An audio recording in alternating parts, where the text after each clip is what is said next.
오늘의 말씀 창세기 26장 23절부터 35절 말씀. 하나님 아버지, 목요일 아침 시간에도 주의 은혜를 탐험으로 주 옆에 나오게 하시니 감사합니다. 이 시간에도 우리 모두에게 말씀을 통해 하나님의 음성을 들려주옵소서. 예수님의 거룩하신 이름으로 기도하옵나이다. 아멘. 할렐루야. 성도 여러분, 오늘 하루도 하나님의 은혜와 평강이 여러분 삶에 넘쳐나게 축복합니다. 오늘 우리에게 주시는 하나님의 말씀은 창세기 26장 23절에서 35절까지의 말씀입니다. 이삭은 그랄 목자들과의 분쟁을 해결한 후 브엘세바로 올라갔습니다. 23절 이삭이 거기서부터 브엘세바로 올라갔더니 이삭에게 브엘세바는 아버지 아브라함이 하나님께 믿음을 고백하고 하나님의 이름을 부른 예배의 장소였습니다. 아브라함은 특정한 장소에서 하나님의 이름을 부르곤 했습니다. 아브라함의 신앙을 그대로 이어받은 이삭 역시 아브라함이 불렀던 여호와의 이름을 부르고자 브엘세바로 올라간 것입니다. 브엘세바라는 이름은 아브라함이 아비멜렉과 언약을 맺고 그 증거로 붙인 이름입니다. 그 밤에 하나님께서 이삭에게 나타나셔서 말씀하셨습니다. 24절 그 밤에 여호와께서 그에게 나타나 이르시되 나는 내 아버지 아브라함의 하나님이니 두려워하지 말라. 내 종 아브라함을 위하여 내가 너와 함께 있어 내게 복을 주어 내 자손이 번성하게 하리라 하신지라. 하나님은 아브라함에게 약속하신 복을 이삭에게도 주어 번성하게 하시겠다고 다시 약속하셨습니다. 이삭은 하나님이 주신 약속을 믿었죠. 25절 이삭이 그곳에 제단을 쌓고 여호와의 이름을 부르며 거기 장막을 쳤더니 이삭의 종들이 거기서도 우물을 팠더라. 여호와의 말씀을 들은 이삭 역시 아브라함과 같이 하나님의 이름을 부르며 제단을 쌓는 모습을 보여줍니다. 약속을 믿는 가운데 그곳에서도 이삭의 종들은 계속해서 우물을 팝니다. 26절 아비멜렉이 그 친구 아우삿과 군대 장관 비골과 더불어 그라레에서부터 이삭에게로 온지라. 아비멜렉이 이삭을 찾아왔습니다.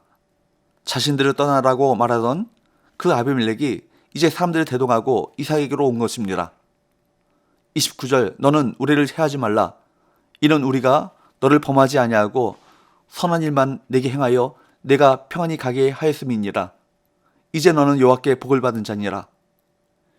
이삭과 함께 하신 하나님, 이삭에게 복을 주신 하나님을 보았기에 이삭과 맹세하고 계약을 맺고자 왔습니다. 30절 31절 이삭이 그들을 위하여 잔치를 베풀며 그들이 먹고 마시고 아침에 일찍 일어나 서로 맹세한 후에 이삭이 그들을 보내매 그들이 평안히 갔더라. 아비멜렉 일행에 대한 이삭의 행동은 세상을 살아가는 성도들의 삶의 모델이 되죠. 이삭은 그들을 위하여 잔치를 베푸는 것은 우리 예수님께서 원수까지도 사랑하라 라고 말씀하셨던 그 말씀을 실천하는 삶을 보여주고 있습니다. 우리 예수님께서 가르치신 그 기도에도 우리가 우리에게 죄 지은 자를 사하여 준 것과 같이 우리의 죄를 사하여 주옵시고 라는 말씀도 이삭의 행동이 본받을 만한 것임을 말해주고 있는 것이죠. 이삭은 정말로 평화의 사람이며 하나님의 사람이었습니다. 자신을 찾아온 원수를 위해 잔치를 베푸는 이 아량, 로마서 12장 20절 말씀 내 원수가 줄이거든 먹이고 목마르거든 마시게 하라. 그리함으로 내가 숯불을 그 머리에 쌓아 놓으리라. 이 말씀을 실천하는 성도의 모습을 보여주고 있는 것입니다. 이삭이 아비멜렉과 언약을 맺은 바로 그날에 이삭의 종들이 자기들이 판 우물에 대해 이삭에게 와서 알렸습니다. 32절 33절 그날에 이삭의 종들이 자기들이 판 우물에 대하여 이삭에게 와서 알려 이르되 우리가 물을 얻었나이다 하매 그가 그 이름을 세바라 한지라. 그러므로 그 성읍 이름이 오늘까지 브엘세바더라. 지금까지 평화의 사람 이삭의 삶은 순탄하지만은 않았습니다.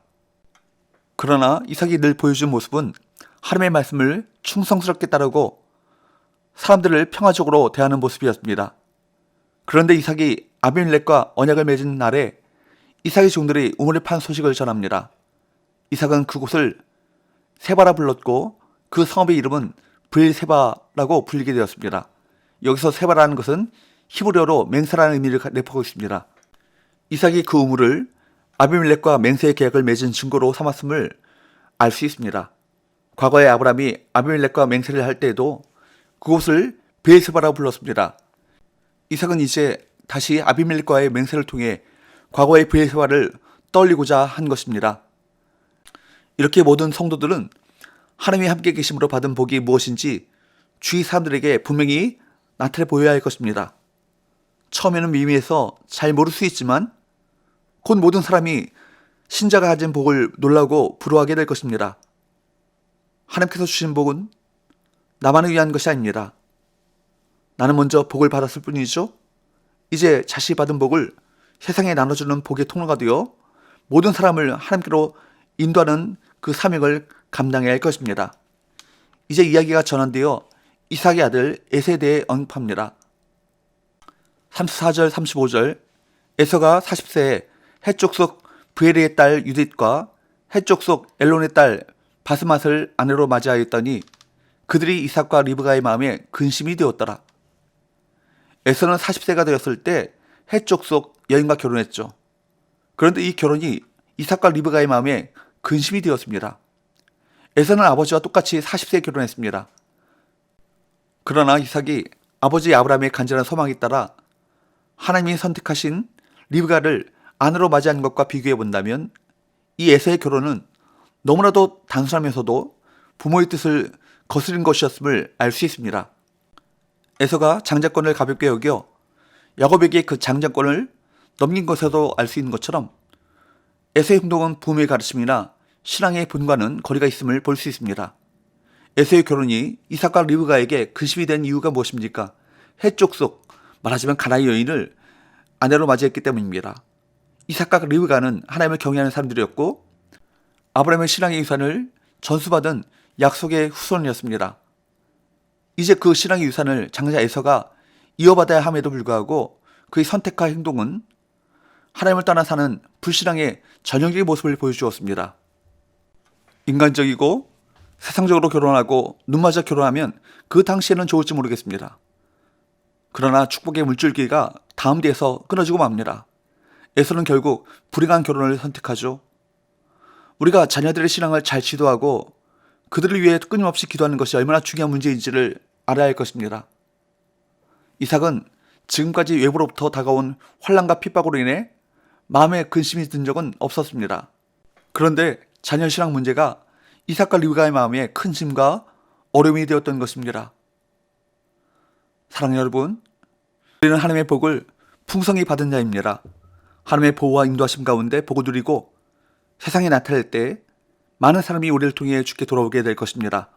한 가지 더, 우리 신앙이 우리 대에 그치지 않도록 우리 자녀 때 더 풍성한 신앙의 열매가 맺어질 수 있도록 기도하는 저와 여러분 되시기를 주님으로 축복합니다.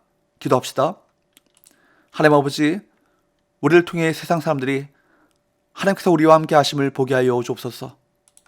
다툼과 분쟁이 아니라 용서와 사랑, 화평의 정신으로 하나님의 살아계심을 나타내 보이게 하여 주옵시고 우리 자녀들이 신앙적인 가치관 속에 하나님께서 기뻐하시는 삶을 살아가게 하여 주옵소서.